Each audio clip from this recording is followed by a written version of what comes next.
Voilà, donc je ne sais pas si c'est ce qui paraît derrière, mais effectivement, le titre de ce message, c'est « Le mystère de Dieu, savoir Christ ». Le mystère de Dieu, savoir Christ. Vous savez pourquoi l'épître aux Colossiens a été écrite? En fait, il y avait principalement un danger, c'était que des chrétiens à Colosse s'éloignent tout bêtement de Christ après l'avoir connu. Ça, c'est une phrase toute simple, mais qui veut dire beaucoup. Il y avait deux risques. On voit ça au chapitre 2, verset 8. Premier risque. Prenez garde que personne ne vous séduise par la philosophie et par de vaines tromperies, selon la tradition des hommes, selon les rudiments du monde, et non selon Christ. Et verset 16 de ce même chapitre, que personne donc ne vous condamne au sujet du manger ou du boire, ou au sujet d'un jour de fête, ou de nouvelle lune, ou de sabbat. C'était l'ombre des choses qui devaient venir, mais le corps est en Christ. Il y avait deux dangers, donc, une importation de la tradition orientale, de la philosophie orientale, des pensées orientales, un peu mystiques, et aussi de la religiosité. Alors, est-ce que c'était vraiment le judaïsme dont il était question? Je pense quand même en partie, même si le principe même de l'Épître aux Colossiens, c'était plutôt de la mystique. Mais là, quand même, quand il y a écrit les jours de sabbat, les jours de fête, le boire, le manger, les nouvelles lunes même, tout ça, ça fait quand même clairement référence aussi à la pratique du judaïsme de l'Ancien Testament. Donc deux dangers, et aujourd'hui, même dans les églises, c'est deux dangers qu'on discerne. On voit les deux, vraiment, le retour à la loi, le retour à une pratique de choses de l'Ancien Testament qui ne sont pas du Nouveau Testament. Et il y a des réponses à tout ça. Donc c'est deux dangers de croire qu'on a plus ou qu'on a mieux que simplement Christ. C'est ça le principe. Que oui, Christ, avoir cru, être pardonné, c'est bien. Les messages, c'est bien. Mais quand même, pourquoi il y a telle et telle chose que moi, je ne vis pas assez? Et alors on est tenté de rajouter ou de reprendre des choses extérieures à la parole de Christ. Donc voilà le danger, et en fait, si on lit simplement la réponse, on va survoler. Ce n'est pas une étude verset par verset, on va survoler et piocher plusieurs versets. Mais verset 17, donc c'est dit, l'ombre des choses qui devaient venir, alors selon les traductions, mais le corps est en Christ, on a la même traduction, ça me rassure, le corps est en Christ. D'autres traductions disent, mais la réalité, c'est en Christ. Voilà. L'ombre, ça nous amène à la réalité. Et Christ, de toutes ces choses, il est la réponse, il est la matérialisation, il est la réalité de ce qu'il y avait dans ces choses-là. Donc on s'attache à la réalité, on ne s'attache pas évidemment à l'ombre. Christ est le corps, il est la réalité. Verset 10 du même texte, il est, et là c'est écrit, vous avez en lui... Même, on peut commencer au verset 9, parce que les deux idées sont valables. En lui habite corporellement toute la plénitude de la divinité. Et verset 10, vous avez toute plénitude en lui. Voilà, rien à rajouter. Vous avez toute plénitude en lui. Vous voulez une vie chrétienne pleine, débordante, jaillissante. Quand on a ces versets qui mettra en nous un fleuve qui jaillit, vous pensez plutôt que c'est un petit robinet, voire au mieux qui fuit. Ben non. Et n'allez pas chercher ailleurs. Le Seigneur a bien mis la source jaillissante, elle est là. Et en lui, on a tout ce qu'il faut. On a toute la plénitude. On n'a rien à ajouter. La plénitude de la divinité. Donc c'est Dieu lui-même qui est l'origine de cette divinité, de cette plénitude, pardon. Et verset 6, finalement... Là, c'est un peu, on va en marche arrière, mais au verset 6, c'est « marcher en lui comme vous avez reçu le Seigneur Jésus-Christ ». Marcher avec lui ou en lui, comme vous avez reçu. N'allez pas chercher plus loin ou mieux que ce que vous avez reçu quand vous avez cru.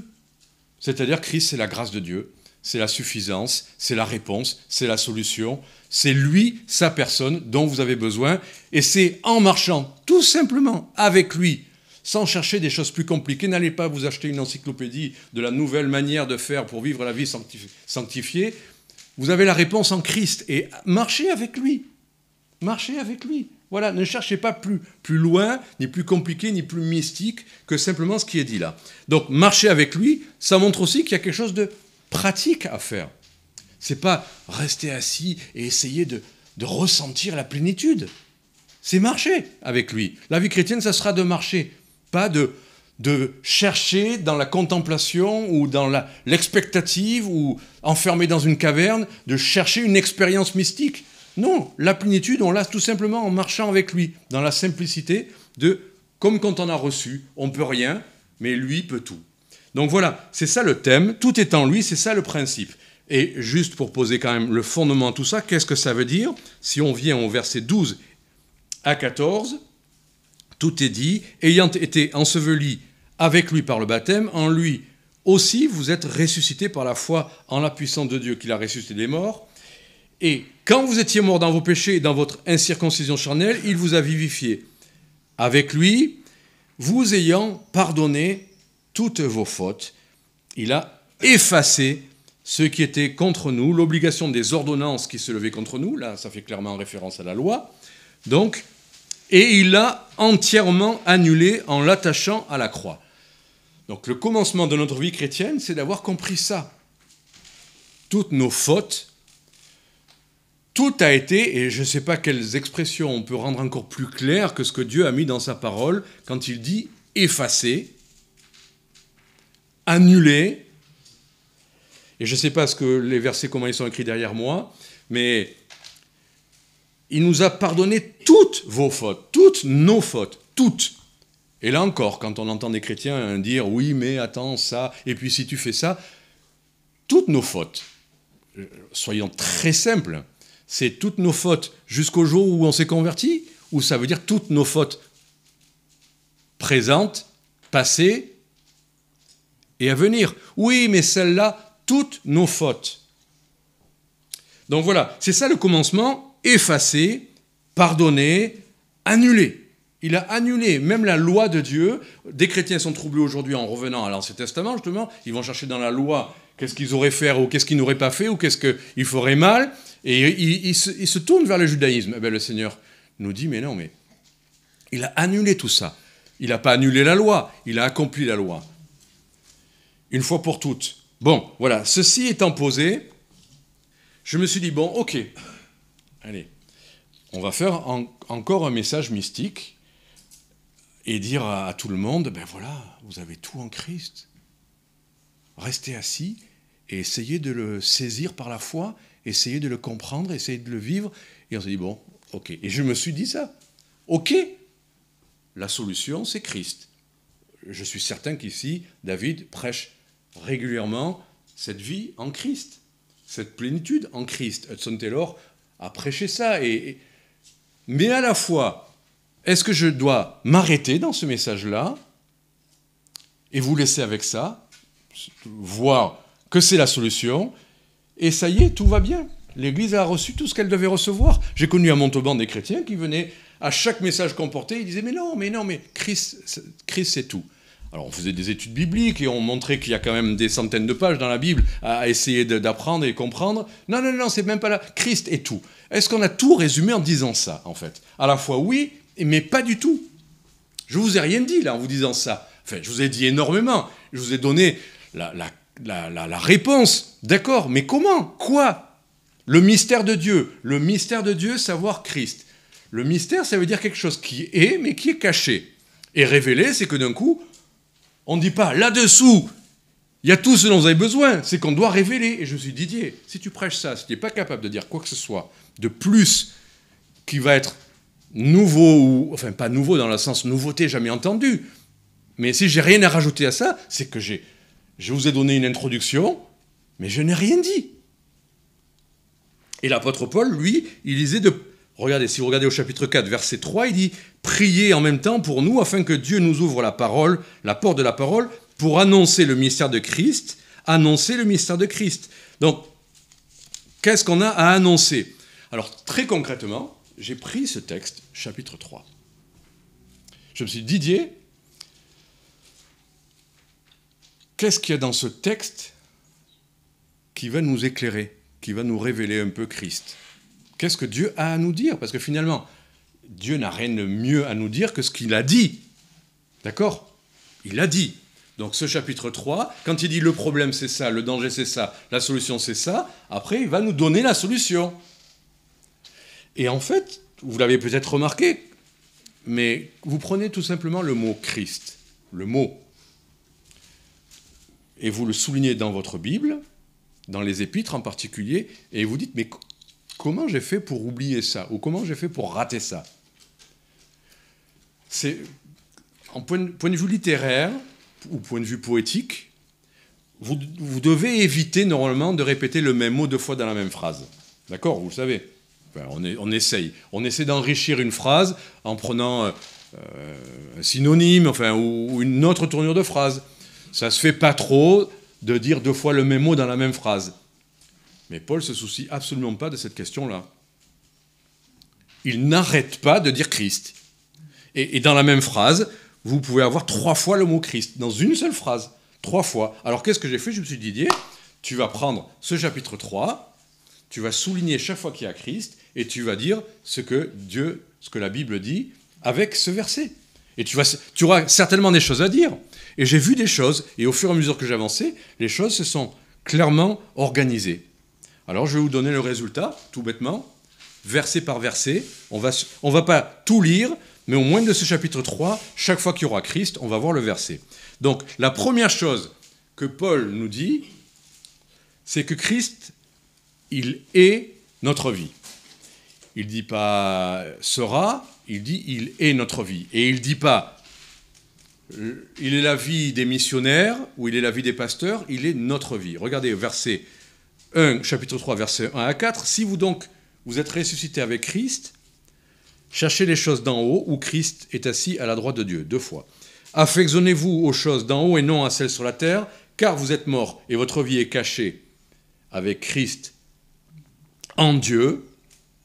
Mais quand Christ, qui est votre vie, paraîtra, alors vous serez aussi manifestés avec lui dans la gloire. Christ est caché en nous. Ça, vous le voyez ou vous ne le voyez pas. Christ, sa vie, est cachée en nous. Nous sommes en lui morts à notre ancienne vie. Si on est converti, on doit être mort à notre ancienne vie. Sinon, on n'est pas converti. C'est pas quelque chose qu'on choisit, c'est comme ça. Devenir croyant, c'est qu'on meurt avec Christ et qu'on vit à une vie nouvelle. Il y a des choses anciennes qui deviennent passées, comme une évidence, et des choses nouvelles qui apparaissent sans effort. C'est la vie qui fait ça. Mais il y a cette idée que notre vie est cachée avec Christ en Dieu. Alors il dit pratiquement, verset 4, « Quand Christ, qui est votre vie, paraîtra », de quoi est-il question là? Allez, parce que je vois des sourcils se froncer, on se dit où on va là. Mais quand Christ paraîtra, ça veut dire quoi? Son avènement. Voilà, là tout bêtement, tant que Christ ne sera pas venu, ça ne se verra pas en nous regardant que Christ est en nous. C'est caché. La vie de Christ en Dieu est cachée en nous. Et quand Christ reviendra, là, c'est écrit dans Thessaloniciens, les croyants seront révélés avec lui. Mais jusque-là, ça ne se voit pas. Et ça ne se verra pas, ne cherchez pas... Enfin, oui, on peut le montrer, mais d'une certaine manière. Elle est cachée, elle sera révélée. Mais je me suis dit aussi, cette idée de cacher et de révéler, puisqu'il y a écrit « Affectionnez-vous aux choses d'en haut et à non celles qui sont sur la terre, car vous êtes morts et votre vie est cachée avec Christ en Dieu. » Qu'est-ce que ça veut dire? Je ne sais pas toujours qu'est-ce que ça veut dire, mais j'essaie de comprendre des choses qui en sortent, à défaut d'avoir tout compris. Et je sais que la vie de Christ, si on s'affectionne aux choses d'en haut, elle se révèle aussi dans nos vies, elle se manifeste, cette vie cachée. Mais si on ne s'affectionne pas aux choses d'en haut, eh bien, elle reste cachée, et même pour vous, elle ne se voit même pas. Vous comprenez ce que je veux dire? L'autre jour, il y a un couple missionnaire qui est venu à Marseille, et on a vu des planches à voile qui littéralement volaient au-dessus de l'eau. Et plusieurs, mais à 50 cm, presque 1 mètre au-dessus de l'eau. Alors des fois, c'est des sauts, mais là non, ce n'était pas des sauts, ils avançaient au-dessus de l'eau. Alors on voyait bien qu'il y avait quelque chose qui descendait dans l'eau, mais alors lui qui avait un peu un esprit scientifique, il réfléchissait, mais comment c'est possible? Alors moi je me suis dit, bon, il doit y avoir une friction en dessous qui fait que, voilà, comme un avion ça vole parce que la friction fait que c'est porté. Dans l'eau c'est pareil, je me suis dit ça. Mais après j'arrivais pas à résoudre ça. Et puis d'un coup, il y en a un qui a fait un saut comme ça, un virage, et là est sorti de l'eau. Eh bien il y avait quelque chose effectivement comme, qui n'était pas droit, mais qui était horizontal, avec un peu des pales sur le côté. Et effectivement, c'était ça qui était caché, qui faisait que l'avancée de la planche frottait sur l'eau et ça faisait monter. Bon, voilà. C'est juste une illustration pour dire, si on oriente notre vie vers Christ, vers le haut, imaginez cette petite chose-là sous l'eau, on va aller en avançant, justement, on va nous-mêmes, en s'affectionnant aux choses d'en haut et en regardant vers Christ, on va nous-mêmes monter dans notre vie chrétienne, entre guillemets monter, dans le sens où vivre par la foi et vivre les choses de Dieu. Mais affectionnez-vous aux choses d'en bas, tout en ayant tout ce qu'il faut, le même outil qu'il y a sous l'eau. Si vous commencez à l'orienter vers le bas, qu'est-ce qui se passe? On n'est pas tous des champions en physique, mais on sait très bien qu'est-ce qui se passe. Qu'est-ce qui se passe?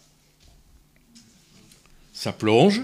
Et qu'est-ce qui se passe sur votre planche? La pointe de la planche aussi prend l'eau. Et qu'est-ce qui va se passer? On va partir par-dessus bord. Enfin, voilà. On va, parce que ça va freiner. Et on va chuter. Donc, c'est tout. La vie, elle est là. Mais affectionnons-nous aux choses d'en haut. Et on verra, je ne vais pas dire naturellement, spirituellement, notre vie monter, entre guillemets, notre caractère, nos réactions, nos pensées, nos sentiments, notre vie, notre témoignage. Ou affectionnons-nous aux choses d'en bas, et vous inquiétez pas, ça va être de plus en plus dur, ça va freiner, ça va descendre, et puis ça sera la chute. C'est ce que dit simplement ce texte-là. Voilà, notre vie est cachée avec Christ en Dieu, et ça se concrétise par nos choix de vie, par ceux auxquels on s'affectionne. Alors il y a des chrétiens qui sont toujours « Ah, mais j'arrive pas, et je peux pas ci, et je peux pas ça », mais qui nourrissent pas leur foi, qui ne vivent pas pour les choses du Seigneur. Et c'est pas qu'ils n'ont pas la vie de Christ en eux, elle est là, la source est là, Christ est là. Mais ils orientent mal leur centre d'intérêt. Voilà ce que ça dit tout simplement. Ou c'est un peu comme un panneau solaire. Vous orientez le panneau vers le soleil est là. Mais si vous mettez la partie dirigée vers le soleil qui apporte l'énergie, vous la dirigez vers le bas, qu'est-ce qui va se passer? Le problème n'est ni le soleil, ni le panneau solaire. Le problème, c'est l'orientation. Deuxième chose. Et là, on devient très concret maintenant. On a vu Christ vit en nous. Je répète, moi, dans ma vie chrétienne, j'entendais toujours le verset de l'apôtre Paul qui dit « Car Christ est ma vie et mourir m'est un gain ». Voilà, bon. Et je me disais, ça c'est Paul, Christ est ma vie. Et c'est une magnifique déclaration d'amour. Imaginez, vous dites, tu es toute ma vie pour moi. Alors là, vous savez que c'est une déclaration d'amour. Mais en fait, là, c'est pas Paul, c'est vous. Voilà, Christ est votre vie. Pas besoin d'une grande et magnifique déclaration pleine d'emphase. C'est un fait. Christ est votre vie. Et ensuite, ça doit se manifester, versets 11 à 14, de manière très concrète. Ici, il n'y a ni grec, ni juif, ni circoncis, ni incirconcis, ni barbare, ni scythe, ni esclave, ni libre, mais Christ est tout et en tous. Voilà un verset où encore le mot Christ paraît. Et verset 13, vous supportant les uns les autres et vous pardonnant les uns les autres, si l'un a quelque sujet de plainte contre l'autre, comme Christ vous a pardonné, vous aussi faites de même. J'aime beaucoup, parce que c'est très concret. Là, la vie chrétienne, c'est pas quelque chose de mystique, c'est arrêter de vous distinguer les uns les autres. Là, il était question de race, tout bêtement, et puis aussi de niveau social, les esclaves, les libres. Et ça a créé des micro-groupes dans l'Église. Voilà, les uns sont ci, les autres sont là. Oui, mais c'est pas pareil, on n'a pas le même statut si on est un esclave chrétien et on est un maître chrétien. Paul dit, en Christ, il n'y a plus ni race, ni rien. Je prends cet exemple. Ici, bon, ça ne se voit pas beaucoup, mais à Marseille, on est très mixte en termes de racial, ethnique. On a des Africains, on a... Bon. Et je l'ai prêché la semaine dernière. Je sais qu'on est toujours sur un terrain limite avec cette question-là, mais j'aime bien le dire. J'aime bien le dire parce que justement, il faut pouvoir dire les choses simplement. Là, la Bible, elle est simple. Elle dit les uns, ils se disent circoncis, les autres incirconcis. Faire une distinction entre juifs et non-juifs, on ne devrait pas. Après, quand on est en Christ, voilà, il n'y a plus ni juif ni grec. C'est la même chose. Des fois, j'ai vu Ah oui, toi, tu es un juif converti. On me demandait de prier partout. Ma prière à moi, oh là là, en Afrique, ma prière à moi, elle était au top. Hein. On me l'a demandé pour les enterrements, on me l'a demandé pour tous les repas. Et c'est pas que je priais pour rendre grâce, je priais pour bénir le repas. En Christ, on a tous le même accès au Père, on est tous pareils. Voilà, c'est ça que ça veut dire. Et puis, ni esclave, ni libre, ni barbare, ni scythe, il ne devrait pas y avoir la moindre distinction, parce que Christ est tout et en tous. Le même Christ, il est tout pour tous, et il est en tous. Donc, n'allons pas plus loin. Ma petite illustration utilisée à Marseille, c'est que dans notre groupe d'église, on s'envoie les sujets de prière. Et quand on va dire qu'on prie, qu'est-ce qu'on met? Les petites mains qui se rejoignent comme ça pour prier. Vous avez ça dans vos emojis, je ne sais pas comment on dit. C'est ça, emoji? D'accord. Et j'ai vu qu'il y en avait qui mettaient des mains noires, d'autres des mains jaunes et d'autres des mains blanches. Vous pouvez choisir ça. Vous avez ça, si vous ne le saviez pas. Moi, je le sais maintenant. Et j'ai dit, c'est rigolo. Enfin, je l'ai dit comme une plaisanterie. Mais c'est vrai que les uns mettaient les mains noires parce qu'ils étaient d'origine africaine, et les autres, ils étaient eurasiens, et les blancs mettaient des mains blanches. J'ai dit, c'était une plaisanterie, mais j'ai dit, mais mettez des mains en or. Parce qu'en Christ, on a tous les mêmes mains, il n'y a plus de différence. Voilà. Ici, ça passe mieux que là-bas. Je ne sais pas pourquoi. Non, si, ça s'est très bien passé, vous inquiétez pas.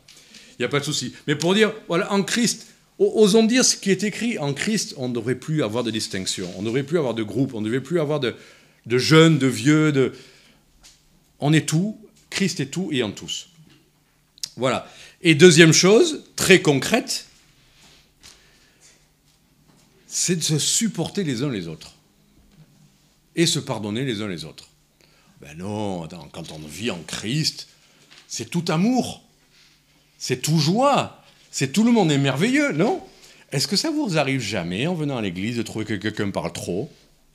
Ou que quelqu'un parle pas assez? Ou que quelqu'un n'est pas assez souriant? Ou que quelqu'un n'est pas assez bien habillé? Ou que quelqu'un fait trop d'effets vestimentaires? Ou que... Ça vous arrive pas d'être agacé des fois par des frères et sœurs? Non, bien sûr. Ben, je suis le seul pas bon chrétien dans cette assemblée. Enfin, ici, aujourd'hui, excusez-moi. Je suis agacé des fois par des choses. Vous n'êtes jamais agacé par rien, ni par personne? Ah. Oh, parce que là, j'allais dire... Mais bien sûr, il y a des petits détails. C'est des détails. Et c'est intéressant. Vous supportant, c'est pas vous pardonnant. Parce que là, vous pardonnez, c'est quoi? C'est si quelqu'un a un sujet de plainte contre l'autre. Il y a eu là une faute. Mais supporter, il y a des choses qui m'agacent. Enfin, je ne vais pas vous faire la liste parce qu'après, c'est bizarre. Mais il y a des petites choses, il y a des bruits, il y a des choses, des petites choses. On est tous comme ça, je ne sais pas, mais il y a des gens qui sont un peu agacés par des petites choses et qui n'agacent pas d'autres personnes. N'est-ce pas? Moi, oui. Voilà. Eh bien, il faut se supporter. Ce n'est pas un péché, la personne n'a pas péché. Elle a un petit quelque chose. Vous, ça vous agace un tout petit peu. Ben, des fois, il faut supporter. Supporter, voilà. Peut-être que ça sert aussi dans le mariage, ça, je ne sais pas, je me demandais, enfin... n'est-ce pas? Enfin, ou supporter les pasteurs aussi des fois, ou supporter les uns et les autres. Voilà, ça fait partie de la vie chrétienne. Et ne croyons pas que non, notre Église, elle n'a pas ce genre de problème. Je ne sais pas ce que c'est cette Église alors. Parce qu'en tout cas, l'Épître aux Colossiens, Paul le dit. Christ est tout en tous, mais à la fois, ben oui, on est ce qu'on est, la chair n'est pas loin, et c'est pas toujours la chair, c'est nos personnalités, c'est ce qu'on est, ce qu'on n'est pas, ce qu'on devrait être ou ce qu'on n'est pas encore assez. Voilà. Et puis après, il y a vous pardonner. Parce que les gens spirituels qui ne pardonnent pas, j'ai du mal à comprendre. Des gens qui veulent faire l'œuvre de Dieu et qui détruisent une église parce qu'ils n'ont pas pardonné que telle personne ait dit ça comme ça. Alors là, il y a eu faute. Une personne a peut-être mal parlé. Et l'autre personne a peut-être mal réagi. Mais chacun reste campé sur ses positions. De oui, mais lui, il a dit ça, je suis pas... Et chacun y va de son propre discours pour dire ce genre de comportement, c'est inacceptable dans l'église. On ne devrait pas être comme ça. On ne devrait pas faire ça. Et puis l'autre dit oui, mais lui, ça aussi. Et c'est une autre raison. Ben, les uns et les autres devraient dire bon, mais on demande pardon, il y a eu faute, on reconnaît sa faute. N'exigeons pas de l'autre qui vous demande pardon. Des fois, il le faut. Mais si vous avez un vrai sujet de plainte, la vie chrétienne, vivre Christ, c'est le pardon. C'est pas de régler son compte dans l'Église à celui qui ne fait pas ce qu'il faut. C'est le pardon. Ce qui permet à l'Église de vivre, c'est le pardon. C'est pas les gens qui règlent tous les problèmes à tout le monde. C'est le pardon. Une fois pour toutes. Et le pardon, excusez-moi ce qui est écrit là, parce que des fois on dit oui, je pardonne, mais comme Christ vous a pardonné.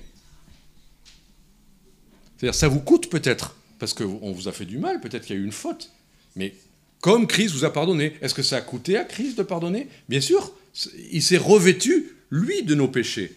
Il est mort pour nos péchés. Et il les a, quoi?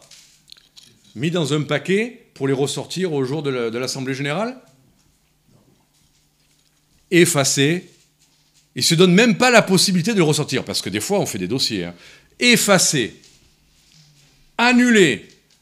Entièrement. C'est-à-dire, il n'y a pas un petit grain qu'on va pouvoir replanter pour refaire pousser. On n'en entend plus parler. Comme Christ vous a pardonné. Si vous ne voulez pas pardonner comme ça, ne demandez pas à Christ de vous pardonner toute chose. Puisqu'il nous a pardonné toute faute, vous direz oui, toute faute, oui, mais pas ça. Ça, je ne l'admets pas. Ben non, vous ne pardonnez pas comme Christ vous a pardonné. Voilà, donc c'est très concret, c'est très pratique. Christ en nous, c'est aussi Christ entre nous. C'est comme ça que ça doit être. Alors justement, Christ en nous, des fois, il y a des chrétiens qui disent « Oui, mais ça, j'ai du mal, j'y arrive pas. » Et ils sont sincères. J'ai du mal à accepter ça, j'ai du mal à pardonner ça, je n'y arrive pas. Il y a malheureusement des couples, des fois, qui se séparent à cause d'une faute de l'un, et ils n'arrivent pas. L'un comme l'autre, et chacun va rencontrer les anciens ou les pasteurs, et chacun va y aller de sa propre perception de la situation, et chacun aura des griefs, et il n'y arrive pas. Il voudrait faire des efforts, mais il n'y arrive pas. Mais des fois, là, il est écrit de se revêtir d'abord de l'amour, qui est le lien de la perfection. Et si on n'a pas cet amour-là, alors, on dira, je manque d'amour sans doute, mais je n'y arrive pas. Alors, que la paix de Christ à laquelle vous avez été appelés, en un seul corps, règne dans vos cœurs. Avoir la paix avec les frères et les sœurs, si vous avez encore la colère dans votre cœur, ça ne va pas marcher. Vous savez ça. C'est-à-dire, vous couvrez votre ressentiment pour que ça ne paraisse pas dans l'église, vous arrivez même à rencontrer la personne, vous parlez avec elle, vous souriez, vous y arrivez, à peu près. Mais c'est toujours là. C'est dans votre cœur. Et vous dites, mais ça suffit, c'est le mieux que je puisse faire. Le Seigneur dit que la paix règne dans vos cœurs. Il ne peut pas y avoir encore une colère dans votre cœur contre quelqu'un. Ce n'est pas possible. Que la paix règne. Si vous voulez avoir la paix, faire vraiment la paix et être en paix avec les frères et les sœurs, il faut que la paix règne dans vos cœurs. Et pour que cette paix règne, c'est celle de Christ, la paix de Christ. C'est pas la vôtre, c'est pas la paix naturelle. C'est pas la paix de... Bon, allez, ça va. Je passe l'éponge, Non, c'est la paix de Christ. Celle qui coûte, celle qui est profonde et parfaite. Et si on n'y arrive pas, qu'est-ce qu'on fait? On fait ce qu'il faut pour y arriver. Et qu'est-ce qu'on fait pour y arriver? Notre cœur, il est mauvais. Qu'est-ce qu'il faut? Si vous avez une mare pleine de vases, qu'est-ce qu'il faut? Il faut changer l'eau, il faut la renouveler. Si votre cœur est amer, à tout ça, il faut un grand nettoyage. On ne peut pas faire mieux qu'un nettoyage. Et c'est pour ça que là, regardez, que la parole de Christ, verset 16, habite abondamment en vous, que la parole de Christ habite abondamment en vous. Si la paix doit régner, il faut que la parole habite en nous abondamment. C'est elle qui nous change. Notre cœur, il est incapable de pardonner. Notre cœur, il est incapable d'aimer, comme il faut. Mais pour aucun d'entre nous, c'est impossible d'aimer et de pardonner. Parce que là, il n'est pas question de personnalité ou de culture, il est question de la paix de Christ et de la parole de Christ. Si c'est la parole de Christ, n'allez pas chercher des versets de la loi pour condamner votre frère. Venez à la parole de Christ. Et finalement, j'aime bien parce que en toute sagesse aussi, on a besoin de sagesse. Instruisez-vous et exhortez-vous les uns les autres par des psaumes, par des hymnes, des cantiques spirituels, chantant dans vos cœurs au Seigneur avec reconnaissance. On voit souvent que le Seigneur utilise, peut-être que vous l'avez remarqué, mais des cantiques pour nous aider quand on n'y arrive pas, dans nos journées. Il y a quelque chose qui ne va pas, on n'y arrive pas. On n'arrive pas à supporter quelque chose. Et le Seigneur vous donne un cantique qui règle la question. Ça vous est jamais arrivé, ça ? Si les cantiques sont pleins de la parole de Christ, ils auront cet effet. Pourquoi en cantique et pas en apprenant par cœur toute la Bible ? Mais parce que justement, la musique fait remonter tout le message. On était à Majorque, il y a un jour encore, et on a visité un endroit où il y a un château fort et il y a une tour. Vous voyez la tour, qu'est-ce qui vous vient à l'esprit ? Allez, en termes de cantique. Un cantique avec, si ce n'est pas une tour, parce que ce n'est pas le mot tour. Alors, c'est un rempart que notre Dieu, il y en a un autre. Moi, celui qui m'est venu, c'est mon rocher, ma forteresse. Mais alors dis-le. Voilà, mon rocher, ma forteresse. Mon asile protecteur, mon recours dans la détresse, c'est Jésus, le Rédempteur. On connaît des pensées du Seigneur qui changent tout en une fraction de seconde. Toute une strophe ou toute une pensée que le Seigneur utilise. Le Seigneur utilise la parole de Dieu. Là, c'est écrit. Chantant dans vos cœurs. Là, il n'est pas question seulement du culte où on doit tous chanter ensemble. Il est question de ces cantiques qui habitent abondamment en nous. Pas des cantiques où la même phrase est répétée 50 fois et il n'y a rien. Là, il est question d'instruction, il est question d'enseignement, d'exhortation, des psaumes, des hymnes, des cantiques. Si vous écoutez, je connaissais malheureusement une sœur en Christ dans le nord de la France, pour commencer sa journée, alors c'est pas pour attaquer un groupe plutôt qu'un autre ou je ne sais quoi, je ne dirai pas le nom du groupe comme ça, mais elle me disait, moi, le matin, je me lève, j'ai pas la pêche, je me mets devant ma chaîne IFI et je m'écoute tel groupe, un groupe chrétien, tel groupe, je me mets devant la chaîne et après j'ai la pêche pour faire mon ménage. Mais c'est la musique. Ça fait... Écoutez, des incroyants font la même chose avec du rock ou du hard rock. Ça leur met la pêche. Vous écoutez certaines musiques rythmées, entraînantes, ouf, ça... C'est comme du café. Mais c'est pas ça dont nous parle le Seigneur. Vous n'allez pas arriver à vous faire ça dans votre cœur pendant votre journée. C'est un cantique, une mélodie toute simple, mais qui revient, que Dieu peut faire revenir dans notre cœur, mais avec les paroles. Ce n'est pas la mélodie, c'est les paroles qui vont vous fortifier, parce qu'ils sont profondément tirés des Écritures. C'est ça qui vous relève. Le mot relève. Qui me... C'est... Voilà. Il a parlé, je peux croire. Enfin bon. Que je puis vivre pour sa gloire. Bon. Et on pourrait en faire des centaines. Tiens, on pourrait s'amuser à reconstituer des cantiques de mémoire. Une rime avec gloire et aussi. Donc voilà une vertu. Christ en nous sera renouvelé par des bons cantiques. N'écoutez pas des barbapapa évangéliques, quoi. Écoutez, et on n'est pas obligé d'écouter que des chants grégoriens, enfin des années où... D'accord. Mais quand même, qu'il y ait du contenu, qu'il y ait des phrases construites, qu'il y ait des versets qui apparaissent, et qu'il y ait Christ aussi là-dedans. Parce que des cantiques sur bagarrons-nous, on a la victoire, marchons sur la tête de nos ennemis, bon, un de temps en temps, c'est... Mais bon, dans toute sa richesse, quoi, la parole de Dieu. Et on va terminer avec, c'est la conclusion. Alors, je sais, ça fait combien, David ? 34. Combien ? 34. Bon, j'arrivais pas à tenir 1h30, hein. Non, ça sera plus court que ça. Et je termine avec le dernier point, versets 17 à 23.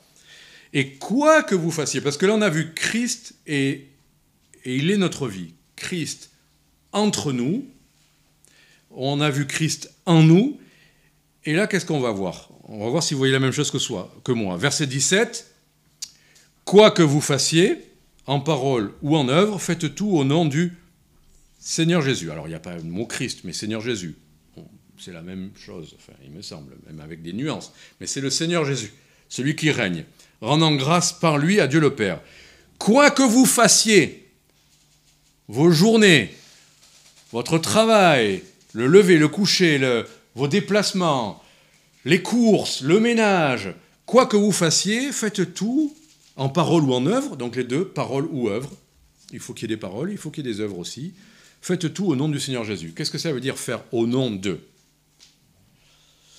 Je pense que ça change beaucoup de choses quand on comprend qu'on fait les choses au nom du Seigneur Jésus. C'est-à-dire qu'on devient ses représentants. Excusez-moi, mais je ne vais pas prendre ma voiture, doubler une voiture à fond en dépassant la limite de vitesse et faire une queue de poisson au nom du Seigneur Jésus. Voilà. Donc faire tout au nom du Seigneur Jésus, ça veut dire que mon comportement, mes paroles, que les gens comprennent que voilà, ça va ensemble. Ah oui, au nom du Seigneur Jésus, puis quand j'entends tes blagues, c'est pas vraiment au même niveau, quoi. Enfin, ou je sais pas. Ou tes réactions, ton caractère. Au nom du Seigneur Jésus, on est ses représentants. Et on doit tout faire, pas simplement à l'église. Il y a des gens qui sont très bien à l'église, et puis dès qu'ils arrivent à la maison en famille, ça démarre au quart de tour. C'est pas possible. Toute la journée doit être comme ça, au nom du Seigneur Jésus. Avec les enfants, avec le conjoint, au travail, dans les déplacements, en voiture. Ça, c'est, en général, quand je parle sur la voiture, les hommes sont assez sensibles à cette question-là. Pas les êtres humains, les hommes masculins, genre. Les gens qui montent en voiture avec les hommes savent que des fois, ils changent en une fraction de seconde, quoi. Ils sont charmants avant de monter dans la voiture. Et puis... Est-ce qu'il y a des endroits où vous préfériez qu'on ne sache pas que vous êtes chrétien ? Voilà, je m'arrête là. Et deuxième chose, et dernière chose, verset 23. Quoi, et c'est un peu la même idée, quoi que vous fassiez, faites-le de bon cœur. Comme pour le Seigneur, et non pour les hommes, sachant que vous recevrez du Seigneur la récompense de l'héritage, car vous servez Christ, le Seigneur.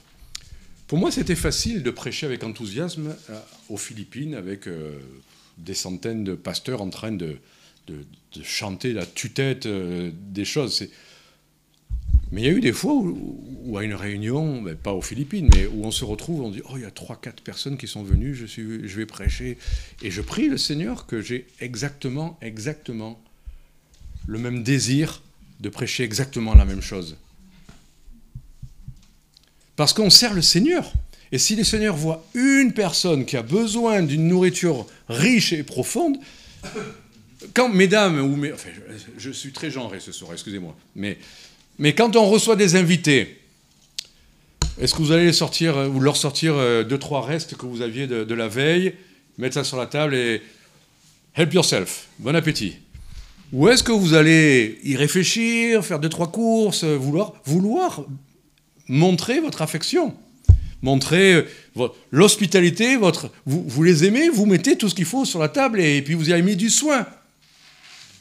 Vous n'avez pas ouvert une boîte qui restait dans un coin. Vous voyez ce que je veux dire ? Tout ce qu'on doit faire doit être fait de bon cœur. De bon cœur, c'est ça. Mettre le meilleur de soi-même. Le meilleur de soi-même. On a fait ce qu'on a pu pour chanter, mais on ne l'a pas fait à la légère. Après, on n'est pas parfait. On met tout son cœur aussi à prêcher, mais on devrait mettre tout son cœur à travailler de ses mains à la main.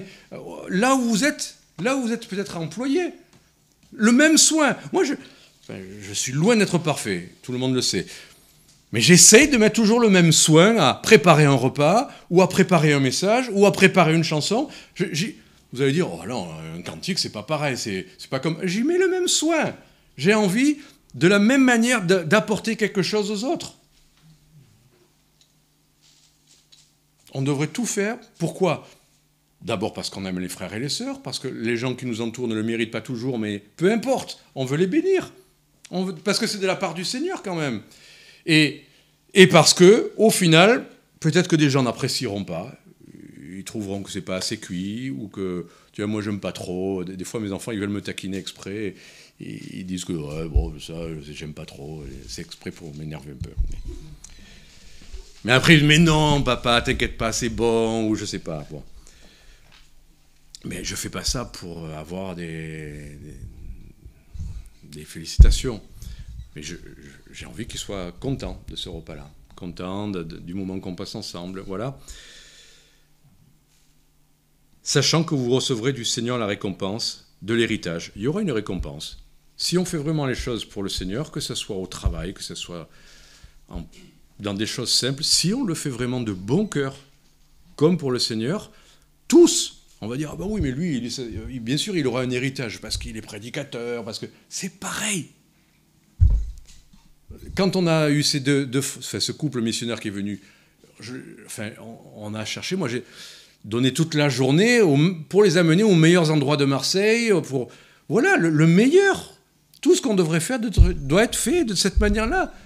Faire toujours, pas juste parce qu'il faut le faire. Bon, on va le faire. Bon. C'est un passage, les missionnaires. Bon. Non. Le meilleur, vous servez. Pourquoi ? Parce qu'on sert Christ, le Seigneur. À travers eux, à travers l'Église, à travers nos patrons, nos collègues, on sert Christ, le Seigneur. Et qu'est-ce qu'on peut mettre comme bémol à ça ? Oui, mais eux, c'est les inconvertis, c'est pas pareil. Vous les servirez avec le même cœur, parce que vous servez Christ le Seigneur, et que vous recevrez. N'attendez pas la récompense patronale, l'augmentation, attendez simplement la récompense de l'héritage du Seigneur, parce que c'est lui que vous servez. Ma femme, ça l'agace un peu quand je répète toujours « point à la ligne ». Je le mets un peu trop dans mes messages. Mais non, mais pas avec elle. Je veux dire, pour dire, voilà, point à la ligne, ça veut dire « allez, le message est terminé ». Point à la ligne. Que le Seigneur vous bénisse. Christ est un mystère révélé, caché en nous, mais qui se révèle dans des choses simples. Et c'est pour ça, marcher avec Christ, c'est des choses simples. Et vous verrez que la plénitude de Dieu est bien là pour faire sa volonté. Que le Seigneur vous bénisse.